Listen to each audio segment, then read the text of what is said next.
What's up guys, Mike here, and as we all know, the New York Knicks are going through a struggle. They just fired their head coach. They haven't had a winning season in about 30 years at this point. I think that's right. Obviously, I'm joking, Knicks fans. I have your back here. I want you to succeed. The struggle has been way too long at this point. However, what you are going through right now does not compare to what was happening in the 1980s. Because in the 1980s, the New York Knicks were actually investigated by the FBI for throwing games, point shaving, and a ton of drug use. And because there is a lot of shadiness around that situation, but no one was ever charged, that makes this an incredible NBA conspiracy. So guys, that is the topic of today's video, and I want to say you have been killing it with likes lately. If you do enjoy this video, leave a like, it helps out a ton, and for now, let's get into the video. The impact the Knicks had on New York City in the early parts of the 1970s is without question even still felt today. As from 1969 to 1974, the New York Knicks made 5 straight Eastern Conference Finals and were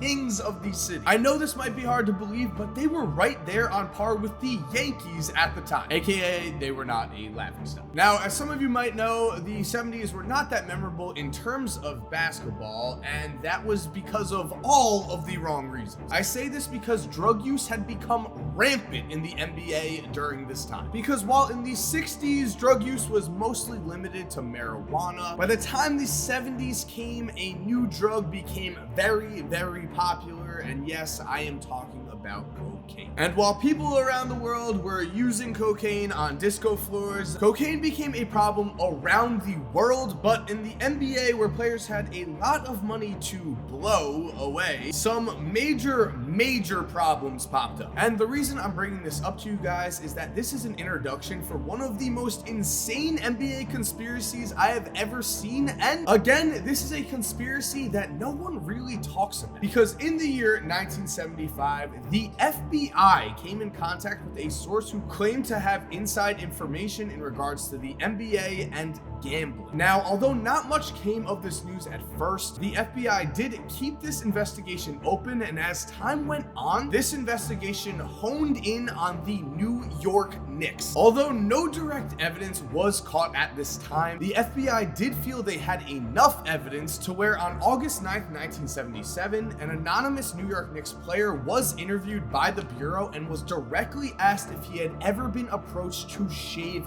points. Not much came of this investigation for the time being, but the FBI did keep the file open because the New York Knicks were struggling in the 1982 season, and during later parts of that year, insane events started to take place. Now, keep in mind that this was a New York Knicks team that had won 50 games the previous year, but would only end up winning 33 games this season. Because in 2013, it was reported by multiple news outlets that the FBI had an investigation, and during this investigation, it was discovered that 3 New York Knicks players were potentially shaving points and even throwing games during March of 1982. And now the fact that I've been talking about drugs is going to start to make sense, because this probe also showed that on March 25th, 1982, the FBI was informed that 3 New York Knicks players had the same cocaine deal. This cocaine dealer had placed 7 5-figure bets against the New York Knicks and had won 6 of those 7. He did this while continuing to make normal $300 bets on other NBA games. Also, on top of this, the star of the New York Knicks at the time, Ray Richardson, would average just 12 points per game and shot just 38% from the field against the Bulls and the Pacers, despite normally averaging 18 points, 7 assists, 7 rebounds, and shooting 46% from the field. The FBI, when looking at this case later on, would also state that, quote, over the last 2 months, all 3 players have given tips on when to bet the Knicks to lose. This has occurred 7 times, and 6 of the tips were good. This is a quote from an actual FBI file that cited 2 unnamed sources. Then on March 31st of that year, this same source reported that 2 Knicks games against the Bulls and the Pacers were given heavy bets by the dealer. This dealer usually gave casual $300 bets for NBA games, but for Knicks games specifically, he wanted to increase the bet to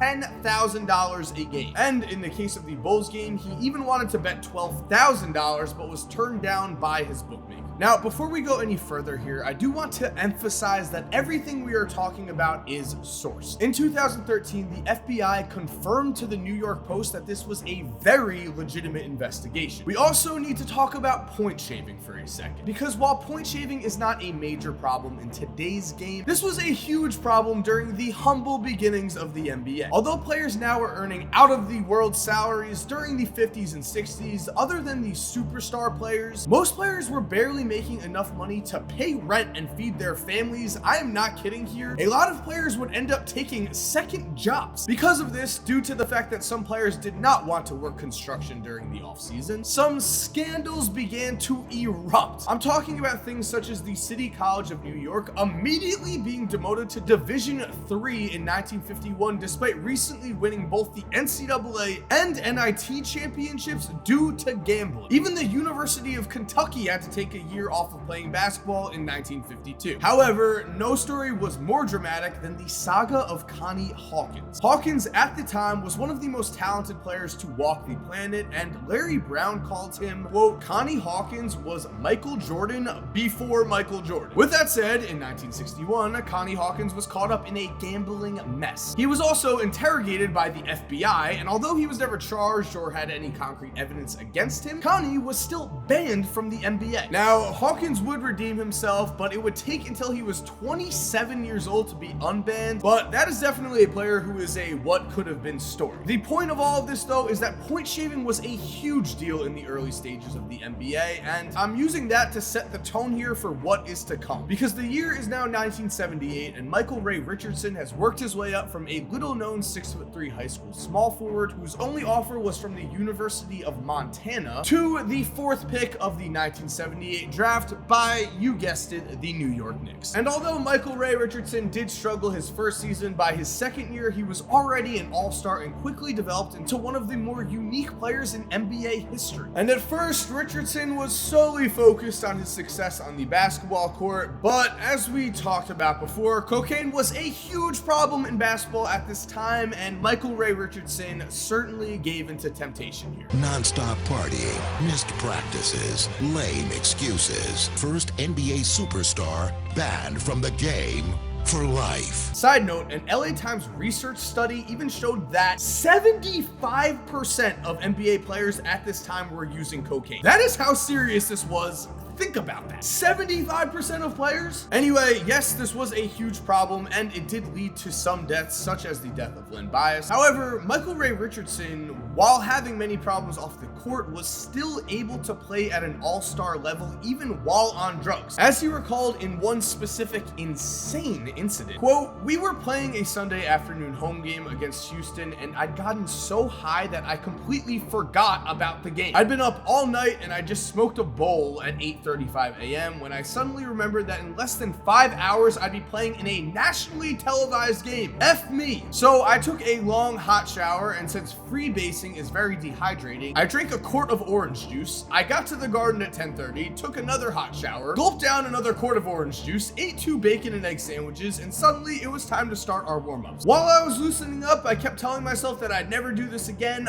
Please God, get me out of this one and I'll go cold turkey. I'll check into a rehab clinic. I'll do anything. Then I went out and I had a triple-double, so I got stoned for the next 24 hours. It is this type of story, though, that brings this video full circle. Moving back to the story, the source here also relayed the information that the previously mentioned cocaine dealer even identified the players by name to the bookmaker, and that the source now believed that the Knicks players were actively involved in shaving points and potentially even betting against themselves. Guys, this is very, very serious. As we've seen in the case of someone like Pete Rose, one of the greatest baseball players who ever has played the game. If you're gambling on games you're involved in, you get banned for life. Now, the thing is, at first it did seem like the players were simply helping out their cocaine dealer. However, eventually the FBI source believed that the players were indeed betting against themselves to lose. In the words of the FBI agent who investigated this case, quote, so many people say it's impossible to fix a game because guys are paid so much money, but you can see how easily easily they can get hooked on some drug, be gambling themselves, and get in deep with a bookie. And the thing is, around the time of this New York Knicks investigation, the FBI and the NBA, along with other professional sports leagues at the time, began what was known as the Sports Presentation Program, where FBI agents were sent to teams to discuss the dangers of sports gambling and bribery. And according to the FBI agent on the Knicks case, quote, "It was no coincidence." This investigation would continue, but no drastic action was taken at the time. However, the FBI did confirm that unusually large bets were made by the dealer, and the Bureau set such a high priority on this case that it was given limited access to the public. This meant that there were no major headlines made at this time, and the New York Knicks did not completely fall apart. That is because we have to mention here there was a lack of physical evidence and no confessions were ever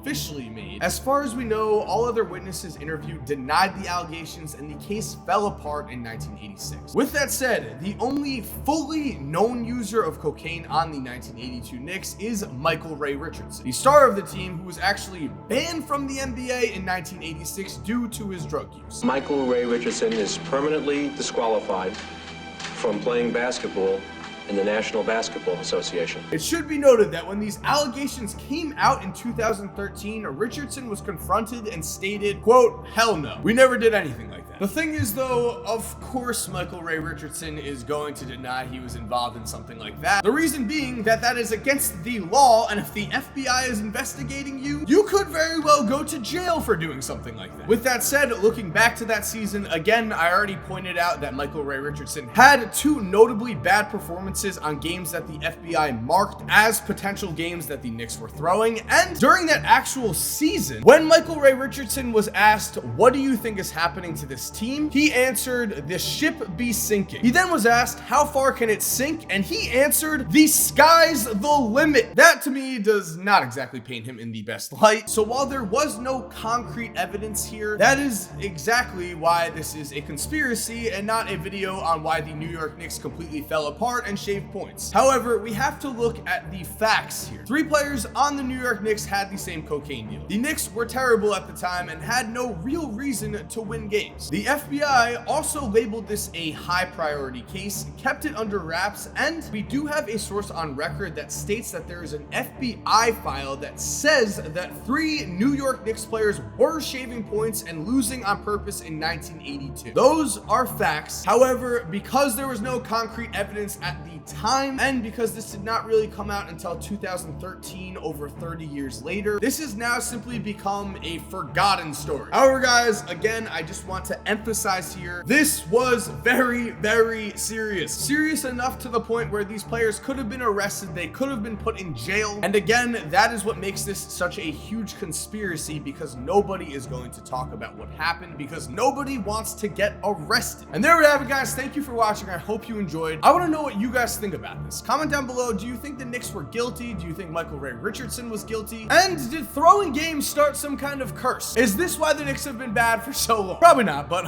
if you did enjoy this video, make sure to leave a like. It does help out a ton, and make sure to subscribe. Also, turn notifications on so you never miss a video. If you're already subscribed, thank you so much for supporting. You're awesome. We all know it. And as always, have an awesome day, and cue that music. By the way, if you're still here while the music is cued, here are 2 videos I think you are going to love watching. All you have to do is just click on either one of them on the screen right here. And other than that, guys, again, have a great day and peace.